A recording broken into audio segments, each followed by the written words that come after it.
I want one. Hello, this is Ken. I like making things. I like making things out of paper, and I like making things cooler. Especially my figures. Sometimes figures don't look all that screen accurate. All they need is a bit of touch up here and there to unleash their hidden potential. I also love using everyday tools and materials to recreate iconic scenes from my figures, so they can shine on my display. Subscribe to my channel and join my DIY adventure as I ask myself the same question every week. Can I make it? Last time, I made the throne of Wakanda using a laser engraver. It turned out amazing. Check it out if you haven't already. A while back, I worked on Namor and made him more lifelike, but he still looks a bit underwhelming. I know I said I wanted to make the headdress, but the details are too intricate. I don't think I can do it well with paper or clay, so I thought, instead of the headdress, maybe I can make the throne instead.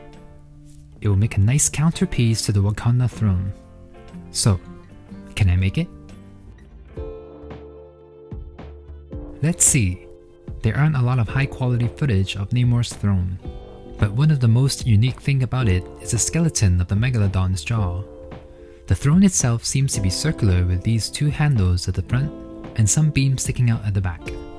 The throne is raised high up on this ascending circular platform. I'm going to skip that circular stairway. I like to keep my displays or props as minimal as possible to save space, and it'll look more balanced if it's similar to the size of the Wakanda throne. Normally, I would build everything with paper, but for the jaw, I'm going to use clay. But air-dry clay is fragile, so I'm going to need a skeleton. Get it? Skeleton. To keep it lightweight and act as a base for the clay to stick onto.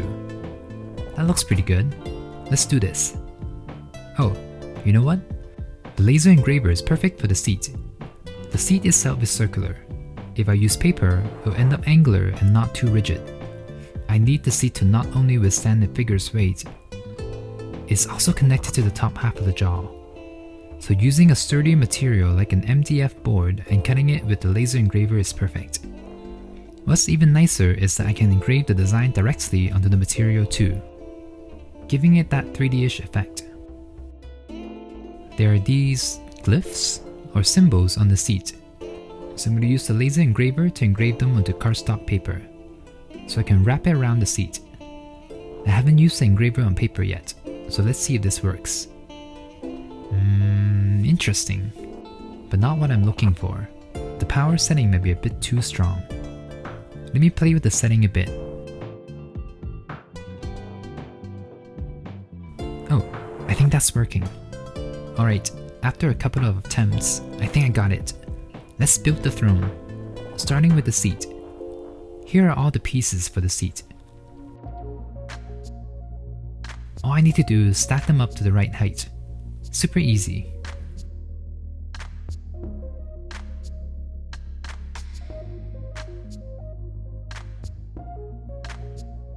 Now I just gotta paint it red.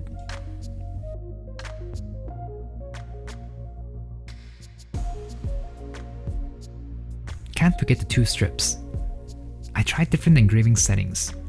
This one here wasn't cut all the way through, but I don't love this effect. But on the other hand, these handles are amazing. The pattern was engraved nicely, and if I angle my brush right, the paint won't seep into the recessed area. Okay, all the pieces are painted. Time to assemble the seat.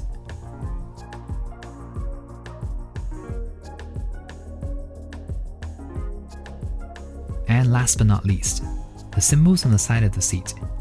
Originally, I was gonna hand paint them myself, but I'm glad I decided to text the engraver on cardstock paper. It worked out well, because I can just wrap it around the seat. I'm just gonna hold it in place until the glue sets in. Done. Let's do the rest. Cut, cut, cut.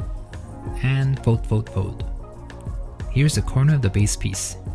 It has this triangular trapezoid shape that I can't really do on the engraver. That's why I'm going with paper. Ta-da! All four corners are done. Just gotta connect them with two rectangular beams. Let's see how it looks with the seat. That looks fine, but incomplete. let's do the skeleton for the skeleton. More cut. Fold. And glue. Here's the lower jaw. The shape looks good. Let me do the top half off camera. Here it is. One last check to make sure everything fits. It's a little taller than I expected, but better than it not being tall enough. Alright, first, I'm going to reinforce the structure by adding some paper clips. This way it will not collapse due to its own weight, I hope. And I'm just going to cover it up with another piece of paper. The structure is ready. Let's put the clay on it. I'm going to try and keep it as thin as possible. I'm a bit worried that it may start warping, or worse, start cracking.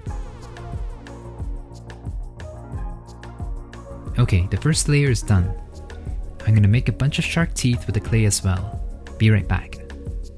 I'm back. I added a bit more clay to the jaw as it was cracking a bit. I even went over it with a matte varnish to seal the surface. Now I'm going to paint the teeth blue. Don't judge the way I'm painting. The pieces are too small for me to grab onto. Okay, next. I'm going to attach the teeth onto the jaw. I need a glue that dries quickly and is strong enough to hold it in place. That's why I'm using super glue here. I know what you're thinking.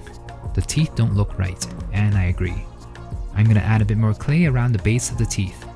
This will make it look more natural, and it'll also add a bit of support to the teeth. Not bad. Let me do the other side too.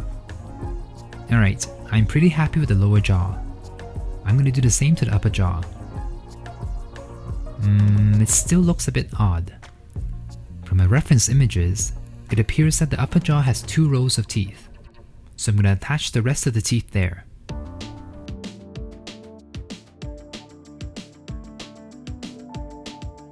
Ta-da! The overall shape looks great, but the clay is still wet, so I'm going to set it aside and let it dry. While it's drying, let me quickly paint the base red. The base is done. Let's finish the jaw. It still doesn't look like a skeleton to me, so let's paint it. I'm going to use a wet brush and wipe this tan color all over the jaw. The wet paint will stick onto the crevices and create this organic aged fossil look. It's still not convincing enough, so let me add a bit of shading, especially around the base of the teeth too. Speaking of teeth, they look too clean. I'm going to age them up a bit with this tan color too, just so they aren't pure blue and have some imperfections on them. Oh, it's getting there. One last thing I'm going to do is to add a bit of glossy varnish over the teeth to make them stand out even more against the bone.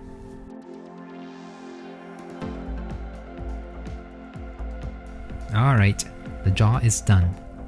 It actually looks very good. It really didn't seem like it would work at one point. Time to put all the pieces together. Here's the seat, and the base, and the skeleton. Ta-da! The throne of Talocan.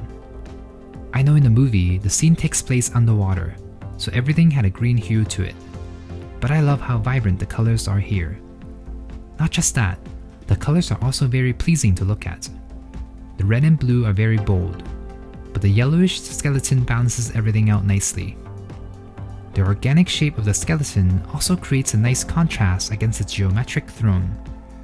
And best of all, Namor still fits. Imagine the figure not fitting after all that work. What do you think? Do you like what I've done? Let me know down below. This is one of those last minute ideas that popped up in my head, and I'm so happy that it worked. The laser engraver is more versatile than I thought. I wonder what I can make with it next. Alright, let's end it with the photo shoot.